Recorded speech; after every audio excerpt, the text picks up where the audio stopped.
E hoje, mais um vídeo aqui no seu domingo, nós vamos falar um pouco mais sobre Taesa, muito investidor preocupado, com medo principalmente em relação aos vendidos que estão fazendo a festa. Nós vamos ver isso daqui a pouquinho. E são muitas questões envolvendo a Taesa nesse momento, né? Todas muito em função aí desse possível follow-on. Então, de todas as dúvidas que eu recebi, vamos começar aqui pelas mais básicas, né, que giram em torno aqui de será que é hora de comprar antes do follow-on, imaginando que ele vai mesmo acontecer? Ou será que é melhor esperar? Tem chance de pagar mais barato por Taesa? Enfim, né, são muitas dúvidas ainda sobre se acontecer o follow-on. Será que vale a pena participar? Então vamos com calma, vamos ter paciência, mas antes de mais nada, né, se você é investidor da Taesa e não é inscrito aqui no canal, já se inscreve, ative as notificações para você não perder os próximos vídeos, porque eu estou sempre falando sobre assuntos relacionados a investimentos aqui nesse canal. Então vamos lá. A primeira coisa que a gente precisa deixar muito claro aqui, pessoal, é que não existe nada confirmado ainda em relação ao follow-on. A Taesa emitiu um comunicado ao mercado, inclusive, onde ela diz que não há decisão formal sobre esse caso aí, né, que foi exposto na mídia essa semana. Então, deu aquela brecha para o mercado entender que sim, que pode haver esse follow-on, embora a empresa tenha dito que não há nada confirmado em relação ao assunto. Ou seja, o mercado ele já trabalha com essa possibilidade. Essa informação talvez ela nem poderia ter sido divulgada. Agora vamos levantar aqui as possibilidades. Por que a Taesa poderia fazer um follow-on? Por que isso seria interessante para ela nesse momento? A principal motivação seria os leilões, que vão acontecer em breve. Então, olhando até aqui, até nesse ponto, um follow-on da Taesa faz todo sentido, embora isso não quer dizer que vá ser benéfico para o acionista. Isso aí é uma outra questão, nós vamos chegar lá. E qual seria então, né? Qual que é a finalidade de um follow-on? Basicamente aqui a finalidade é captar recursos de uma forma mais barata, ou seja, ela não vai pegar recurso junto aos bancos, por exemplo, ela vai simplesmente emitir novas ações ao mercado. Hoje a alavancagem da empresa já está um pouco elevada, digamos que está aí mais ou menos no limite do aceitável, inclusive para pagar dividendos. Então, se ela se alavancar mais, aí sim, adeus dividendos. E um follow-on, certamente isso minimizaria essa questão. Ou seja, a empresa faria a captação, faria o investimento, dava sequência no seu crescimento e distribuiria ali alguma coisa em dividendos, mesmo que sejam ainda menores, provavelmente vão ser. E em meio a isso tudo, aí já começa ali a birra do mercado em relação à Taesa, que eu já até comentei em outros vídeos. É todo aquele questionamento em torno da empresa. Como que ela vai, né, conciliar dividendos com crescimento? Ela vai parar de pagar? Vai diminuir os pagamentos? E agora essa, né? Se fizer o follow-on, não seria um erro? Por que ela não pensou nisso antes de distribuir quase tudo em dividendos para o acionista? São alguns aí dos questionamentos do mercado. Na minha opinião, alguns fazem sentido, outros não. E em relação a dividendos, a gente tem que lembrar o seguinte, né? Quem recebe esses dividendos não é só você, acionista minoritário, não. Então, quando uma empresa decide pagar dividendos para você, ela está fazendo isso não é porque ela é boazinha, não. Na verdade, ela faz isso porque existem interesses muito maiores por trás. E aí talvez a gente já tenha um pouco das respostas, um pouco dos questionamentos em relação à distribuição de dividendos. Não vou aqui entrar nesse mérito, até porque não tem nada errado nisso daí, tá? Tá certo pagar dividendos. Se eu sou acionista, se você é acionista, se a empresa tem acionistas, ela tem que remunerar esses acionistas, faz parte, não tem erro nisso aí, mas fato é que quando eu pago dividendos, eu estou fazendo um desembolso. E logo, se eu preciso fazer investimentos, esse desembolso que eu fiz, ele me faz falta. Esse é o ponto. Por isso, alguns questionamentos eles são válidos, outros eu acredito que nem tanto, mas uma coisa é certa, né? Até aqui a Taesa conseguiu remunerar bem o acionista ao mesmo tempo que entrega crescimento. Isso aí é inquestionável, ninguém tira isso da Taesa. Da mesma forma que o mercado é soberano, principalmente no curto prazo. Se eu não tenho uma visão, um direcionamento, se eu tenho incerteza pela frente, eu opero pessimista. E aí nós chegamos aí na farra dos vendidos, literalmente fazendo a festa, né? O mercado é assim. Vejam aí que os picos de contratos de aluguéis já estava alto na casa aí do bilhão, agora aí já está na casa aí de 1,3, 1,4 bilhão. Ou seja, o mercado ele fica o tempo inteiro querendo enxergar o futuro. Ele não está nem aí para o que a empresa fez no passado, o que ela fez até aqui. Ele quer ver lá na frente. E aqui em meio a essa briga toda, né, esses compradores e vendedores disputando aí em relação à Taesa, eu quero chamar a sua atenção para uma parte muito importante da avaliação de empresas, que é o valuation. Às vezes o investidor que está chegando para a bolsa agora, ele ouve essa palavra e acha que é um monte de cálculo, um monte de conta, um monte de emaranhado de números aí para chegar num preço justo, num valor adequado para a ação, e na verdade muitas vezes não é por aí. O valuation ele pode ser bastante simples. Pensa comigo aí uma analogia rápida aqui para você entender. Imagina aí que você está querendo comprar, por exemplo, um carro. Você está em dúvida, né, entre um carro da Chevrolet e um carro da Volkswagen. São dois veículos, eles têm, por exemplo, o mesmo motor, têm os mesmos acessórios, no mesmo lugar que o carro da Chevrolet vai, o carro da Volkswagen também vai. São veículos da mesma categoria, só que aí você tem um impasse. É o mesmo produto, são os mesmos benefícios, porém nós temos preços diferentes. É nessa hora que vai entrar o seu valuation. Aí você vai pensar, você vai levantar possibilidades. Ah, por que eu vou comprar o carro da Chevrolet, que é mais barato, mas o índice de assalto, o índice de furto e roubo em cima do carro da Chevrolet é maior? Ou então, por que eu vou comprar o Volkswagen, que está mais caro, mas ele deprecia mais rápido, o valor de revenda é ruim, ou talvez ele está até mais barato, mas a manutenção dele é mais cara, ele consome mais combustível? Não sei, tá? Eu só estou levantando aqui exemplos para você entender a analogia, mas fato é que quem entende de carro vai fazer essa comparação, vai fazer esse valuation, não tem jeito. O dia inteiro nós estamos fazendo isso o tempo todo, toda vez que a gente quer comprar algum produto. Isso é valuation e no mercado de capitais é a mesma coisa. E trazendo aqui para a realidade, né, no caso da Taesa que a gente está discutindo, é até bem óbvio. Vamos lembrar da analogia que eu fiz aí do carro. O mercado pode estar se perguntando, por que eu vou pagar X por essa empresa que está mais alavancada, se eu posso pagar menos por uma outra empresa que está menos alavancada?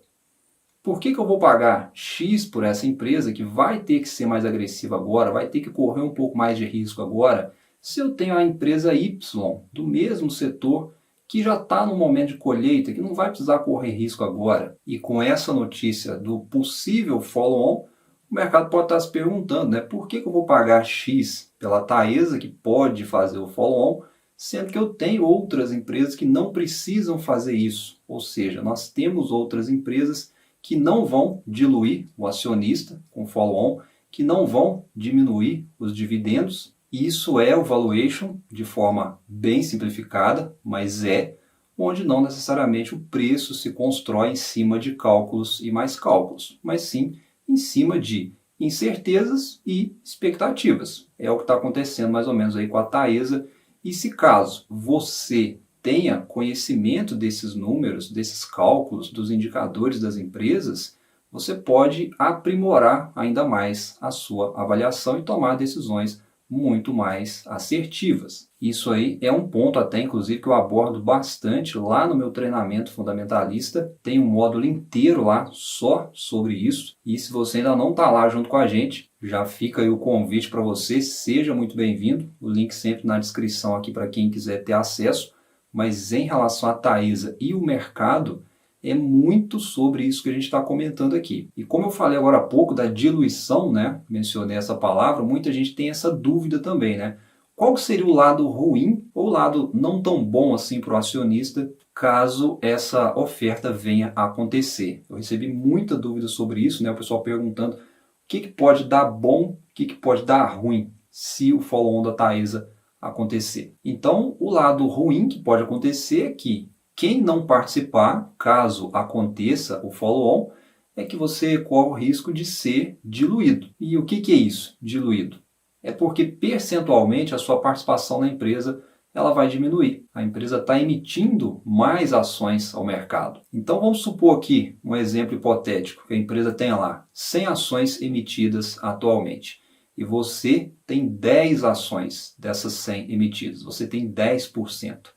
E aí no follow-on a empresa decide emitir mais 20 ações, agora são 120 ações. Se você não participa dessa emissão, a sua participação na empresa agora ela não é mais de 10%, porque agora são 120 ações. Você foi diluído, você agora tem uma participação de 8, alguma coisa. Isso é ser diluído no follow-on. E a única forma de você evitar isso é participando da oferta. Você não é obrigado, tá? Não é obrigatório, participa quem quiser. Só que aí tem uma questão importante, pertinente. Quem está pensando em participar, vale a pena? Aí a resposta para essa pergunta depende do preço da oferta. Isso aí a gente só vai saber se ela for acontecer.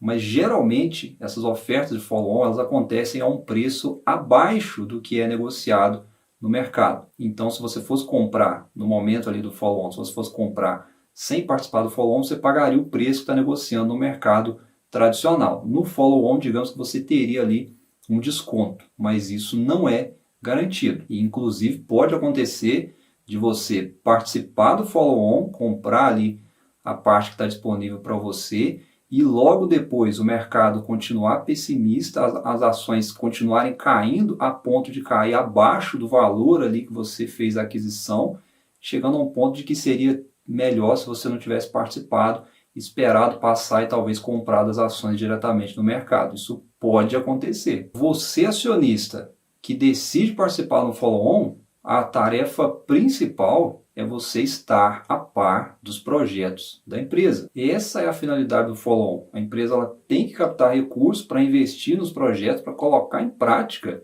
esses projetos. E você que participa, você está acreditando nisso. E aí, no caso aqui da Taesa, se ela realmente fizer essa oferta, ela certamente está avisando os leilões que nós já falamos que vão acontecer. Ou seja, é geração de caixa futuro que a empresa está buscando, porque as concessões, se ela arrematar, são contratos de longa duração, são reajustados pela inflação, são ativos com altas margens operacionais, onde a empresa simplesmente ela só precisa manter esses ativos operando, funcionando e pronto. Essa é a visão de longo prazo, caso você esteja posicionado na empresa e queira participar. Mas se você não acredita em nada disso, então basta você ficar de fora. A decisão é sempre sua. E só voltando rapidamente na questão dos juros altos, isso aí talvez é um ponto positivo, se a gente analisar friamente, porque hoje, com a economia mais difícil, digamos que nós temos aí uma restrição de crédito por conta das altas taxas de juros, isso pode ser um ponto positivo para a Taesa, porque talvez nós tenhamos menos concorrência nesses leilões, e isso favorece a Taesa, porque certamente ela vai participar desses leilões. Tendo menos concorrência, ela pode talvez arrematar aí algum lote, inclusive com uma taxa de retorno maior. Isso aí, inclusive, é algo que o mercado penaliza muito hoje em dia e cobra bastante dos investimentos das empresas, e se acontecer, pode ser positivo para a Taesa e pode até alavancar as ações novamente e mudar talvez aí a perspectiva do mercado, que hoje está muito vendedor aí em cima de Taesa. Mas no contexto geral, um follow-on da Taesa agora faria sentido para a empresa, embora para o acionista tenha essa questão aí da diluição. E agora vamos aqui a mais perguntas. Os dividendos da Taesa vão diminuir? Olha, eu como investidor eu acredito que sim, dado aí todo esse contexto que nós falamos aqui, e se essa oferta de ações, esse follow-on acontecer mais ainda, a gente tem que lembrar que o dividendo ele é pago por ação. Então é aquela continha básica ali das 100 ações. Vamos supor que ela tem ali as 100 ações e aí ela decide pagar R$100 em dividendos. Vai ser R$1 por ação, certo? Mas se ela faz o follow-on, coloca mais 20 ações em circulação, por exemplo, se você tem ali seu direito a R$ 1 por ação, ele não é mais R$ 1 por ação. Ele vai ser ali mais ou menos uns 80 e poucos centavos, porque nós temos mais ações em circulação, mais ações circulando, menos dividendo por ação. É claro que isso é relativo, né? Porque vai depender também do lucro que a empresa vai entregar no futuro, mas hoje, no curto prazo e até no médio prazo ali, eu acredito que sim, né, os dividendos vão dar uma diminuída, até porque, né, empresa nenhuma sobrevive pagando tudo de dividendos para o acionista. Eu nem vejo isso como um problema, na verdade, né, se falando de Taesa. Bom, e nós temos mais dúvidas, né, muitas dúvidas, na verdade. Tem uma pessoa perguntando, ó, eu vejo muitas pessoas falarem que tem ações mais baratas do que Taesa hoje. Isso quer dizer que Taesa perdeu o fundamento? Está caro as ações? Então eu acho que perdeu o fundamento, a empresa não perdeu. Longe disso. Acho que essa questão do fundamento vai muito de você entender o negócio da empresa. Todo negócio vai passar por ciclos. E agora chegou o ciclo da Taesa. Ela tem que investir, ela precisa fazer isso. Fato. Ela não pode ficar só olhando. As concessões atuais dela vão vencer. Ela precisa ir atrás de novos contratos, de novas concessões. Ela precisa renovar o portfólio. E nesse sentido, se você olhar para o passado, eu gosto de olhar pela evolução do EBITDA, né, margem EBITDA, a gente vê aí claramente, né, que as decisões de investimento da empresa foram assertivas. Ela fez bons negócios no passado, que geraram aí essas fortes margens, né, esse forte histórico operacional. Por isso que é importante entender que esse é o negócio da empresa. Ela não está fazendo gracinha, ela não está se aventurando em algo que ela não conhece. Ela sabe o que tem que fazer, ela sabe como é que faz. E aí, para a gente encerrar, para quem perguntou, né, se vale a pena comprar as ações, se dá para pegar mais barato ainda, o que eu sugiro que você faça é monitorar os indicadores, principalmente indicadores operacionais, né, que refletem aí as operações da empresa. Hoje, conforme eu já falei em outros vídeos, eles sinalizam que a ação